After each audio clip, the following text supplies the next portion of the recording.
Moving on, operation Kagar క్లైమాక్స్కు చేరింది. Maoist ముక్త భారత్కు కేంద్రం విధించిన గడువు మరికొన్ని గంటలే. డెడ్లైన్ కంటే ముందే దేశంలో మావోయిస్టులను నిర్మూలించామని లోక్సభలో ప్రకటించారు కేంద్ర హోంమంత్రి అమిత్ షా. భారత్ ఇప్పుడు మావోయిస్టు రహిత దేశమన్నారు అమిత్ షా.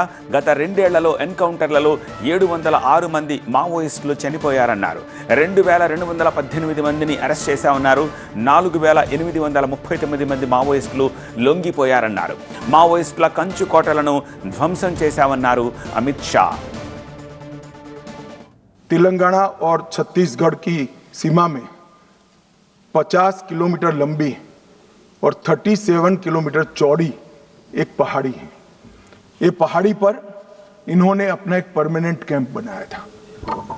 5 साल लड़ सके इतना असला, इतने हथियार, सोलार से वहां लाइट की व्यवस्थाएं, ढेर सारी आईडी बनाने की फैक्ट्रियां और 5 साल का अनाज वहां पर भरा था.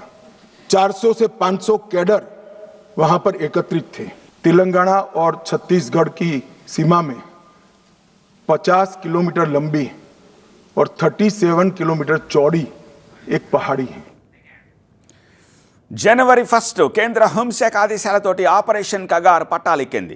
మావోయిస్టుల ప్రాబల్యం ఉన్న 7 జిల్లాల్లో ఆపరేషన్ కగార్ అలజడి రేపింది. అడవుల్లో ఎన్కౌంటర్ల మోత మోగింది. మావోయిస్టు అగ్రనేతలు హతమయ్యారు. 2004 నుంచి ఇప్పటి వరకు 16,496 మంది మావోయిస్టులు సరెండర్ అయ్యారు. ఈ ఏడాదిలో 2,337 మంది లొంగిపోయారు. మావోయిస్టు అగ్రనేత గణపతి ఇంకా అజ్ఞాతంలోనే ఉన్నారు. తెలంగాణలో 2 ఏళ్లలో 721 మంది సరెండర్ అయ్యారు.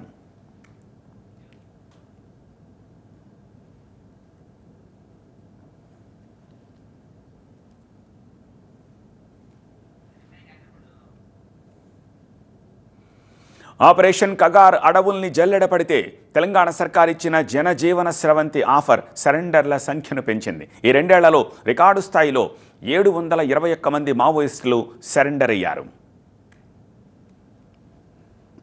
అగ్రనేత గణపతి సహా నరహరి, మంత్, సుజాత, సుశీల, భాగ్య ఈ 6 మాత్రమే ఇంకా అజ్ఞాతంలో ఉన్నారు.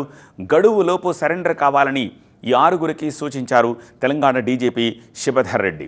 సరెండర్ అయితే గణపతికి హైదరాబాద్లో మెరుగైన వైద్యం అందిస్తామన్నారు.